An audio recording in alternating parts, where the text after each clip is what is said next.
Tá feachtas a cheolú I ceann na níonraí is mó sa géaltacht an leis a ail ar an ghearchéim foirne tá chur as a airneal an iditheis lua óige. Is sí aimmanachtais atá a cheolú ag an inad takeíochta teaghlaí in Indreáin I Conamara, daoine a bhailú le hiileáint chur orthú le gola gobar leo. Tá brú mór ar an inad le rint míana nuas mar gheall ar gantanas foirne, agus bhí an bualan nach mó sidan an freastal ar an líon mór páistí atá chláirithe don níonra don bblion se thugainn. Tá súil ag an inad go bhfuil leis na faiba acu inis. A chéir le choláit eile a bhíonn sa chur cuairm leanaí ar fáil, tá géarchéim fostaíochta gceist agus tá sé andeachar híocht ar dhaoine le hiocht gobarling bhfuil na cáiliachtaí ag an taithí chuí acab.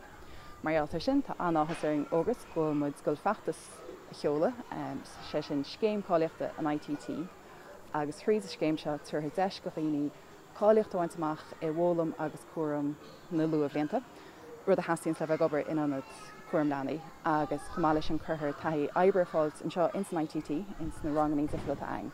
Agus sin in níos na log nar tá an cháiliacht baint amach bé deis ag daoine posta áilt an seo ins an ITT linge.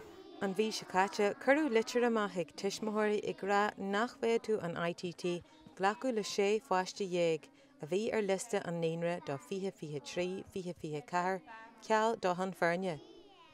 Idir an dálinn, dírí leis an ITT beirt ibrithe a arcu, duine acu tá man ilúna faoi láthair, agus an scíal fáte ag tuismothirí go mé áit san níonra ag a báistí go dtí man le gach lá.